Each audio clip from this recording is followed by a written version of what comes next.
Hello दोस्तों, स्वागत है आपका क्रेजी जैक ट्यूटोरियल की एक और नई क्रेजी सी वीडियो में।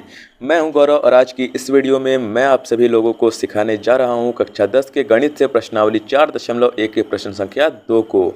प्रश्न संख्या 2 का जो पहला वाला क्वेश्चन था उसको मैंने मेरी पिछली वीडियो में हल कर दिया था। आप सभी में से जो भी नए लोग हो उस वीडियो की लिंक मैं डिस्क्रिप्शन बॉक्स में दे रहा हूँ। आप सभी चाहो तो इस वीडियो को भी जा करके देख सकते हो और अच्छे तरीके से समझ सकते हो। देखिए, आज की इस वीडियो में हम लोग क्वेश्चन नंबर 2 का दूसरा वाला क्वेश्चन हल करेंगे। दूसरे वाले क्वेश्चन में देखिए हमें क्या दिया गया है। पहले ये वाला क्वेश्चन पढ़ लेते हैं। देखो, इसमें हमें दिया गया है निम्न स्थितियों को द्विघात समीकरणों के रूप में निरूपित कीजिए। यानी कि ये जो जितने भी क्वेश्चंस हमें क्वेश्चन नंबर 2 में दिए गए हैं इनका हमको क्या करना है, द्विघात समीकरण के रूप में इनका क्या करना है, निरूपण करना है, यानी कि इनको द्विघात समीकरण बनाना है। ठीक है, तो इसका क्वेश्चन नंबर 2 है। देखिए, क्वेश्चन नंबर 2 में हमें दिया गया है दो क्रमागत धनात्मक पूर्णांकों का गुणनफल 306 है। हमें पूर्णांकों को ज्ञात करना है। अभी तो सबसे पहले हम लोग यह समझ लेते हैं कि क्रमागत धनात्मक पूर्णांक क्या है। पूर्णांक तो आप समझ रहे हो। धनात्मक पूर्णांक मीन्स मतलब 0, 1, 2, 3, 4, 5, 6, 7, 8। ठीक है, नंबर्स, सिंपल नंबर्स। तो क्रमागत धनात्मक क्या हुआ, मतलब क्रमागत का मतलब क्या हुआ, क्रमागत मतलब कि क्रम में चल रहा है। वो क्या चल रहा है, मान लो एक्स जो है, एक्स को नहीं लेते हैं, मान लो एक है ना, वह मान लो हमारे क्रमागत धनात्मक पूर्णांक है। तो एक्स मतलब 1 प्लस में 1 यह का हुआ हमारा क्रमागत धनात्मक पूर्णांक, मतलब कि प्लस में 1 मतलब आगे वह बढ़ते जा रहा है। सिंपल सा बात है। ठीक है, इसी प्रकार से अब हम लोग दोस्तों क्या लिखते हैं, दो क्रमागत पूर्णांक। तो अभी मैं सबसे पहले तो यहाँ पर दोस्तों हल लिख देता हूँ। हल लिखने के बाद दोस्तों देखिए हम लोग क्या करेंगे।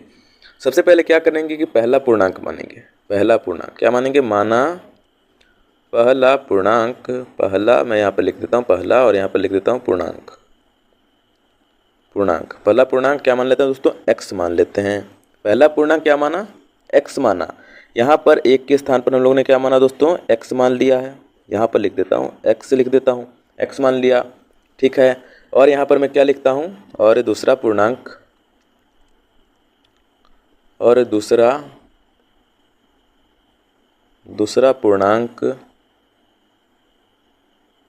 पूर्णांक जो है दोस्तों हमारा क्या होगा, x प्लस में 1। पहले मैंने आपको बता दिया था कि आगे वाली संख्या मतलब क्रमागत है, मतलब चलते एक क्रम में बढ़ते जा रहा है। ठीक है, तो इसीलिए x प्लस में 1। तो यहाँ पर यही हो जाएगा x प्लस में 1, ये हो जाएगा हमारा दूसरा पूर्णांक। ठीक है, आई होप आप लोग बड़ी अच्छी तरीके से समझ गए होंगे। समझ में आ रहा है तो यार लाइक कर देना, बिना लाइक किए मत जाना। क्वेश्चन अगर आपको समझ में आ रहा है चैनल को सब्सक्राइब कर देना, और भी इसी प्रकार की वीडियोस को देखने के लिए और हर क्वेश्चन को इसी प्रकार से समझने के लिए। देखिए, इसके बाद हम लोग क्या करेंगे, देखो आप सभी मानो कि मतलब पहला पूर्णांक है और दूसरा पूर्णांक है। पूर्णांकों का गुणनफल यानी कि x को अगर x प्लस में 1 इसको हम लोग गुणा कर देते हैं तो कितना आएगा, 306। उसीलिए हम लोग यहाँ पर क्या करेंगे, यहाँ पर मैं लिखता हूँ क्या लिखेंगे, x सबसे पहले पहला पूर्णांक लिख लेते हैं। इसको अगर हम लोग दूसरे पूर्णांक से गुना करेंगे यानी कि x प्लस में 1 से गुना करेंगे तो हमारा कितना आएगा, 306 आएगा। ठीक है, समझ गए, एकदम ही सिंपल चीज़ है।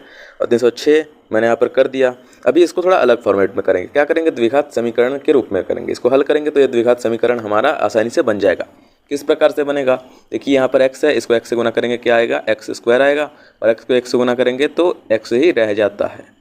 और यहाँ पर देखो 306 है, वह बराबर की इधर साइड आएगा तो ये माइनस का 306 आएगा, और अंत में हम लोग बराबर में 0 लगा देते हैं। तो यह जो हमारा बना, ये क्या बना हमारा, पूर्णांकों को ज्ञात करने के लिए द्विघात समीकरण। ठीक है, यही हो जाएगा इसका आंसर। मैं यहाँ पर लिख भी देता हूँ, पूर्णांकों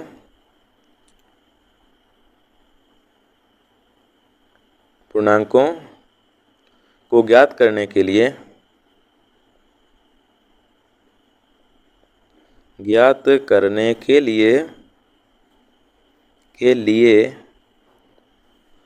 समीकरण, क्या समीकरण होगा, क्या होगा, ये जो हम लोगों ने अभी बनाया, क्या बनाया, x स्क्वायर प्लस में x माइनस में 306 बराबर में 0। यही हो जाएगा इस वाले पार्ट का आंसर। आई होप दोस्तों आपको क्वेश्चन बड़ी ही अच्छी तरीके से समझ में आ गया होगा। अगर आपको क्वेश्चन अच्छी तरीके से समझ में आ गया तो प्लीज़ वीडियो को यार एक लाइक दोस्तों जरूर से कर देना, क्योंकि आप सभी लाइक करते हो तो हमें बहुत ज़्यादा मोटिवेशन मिलता है और भी इसी प्रकार के वीडियोज़ को बनाने के लिए। तो दोस्तों चलिए अब मिलते हैं अगले वाले प्रश्न के साथ अगली वाली वीडियो में। तब तक के लिए जय हिंद, वंदे मातरम।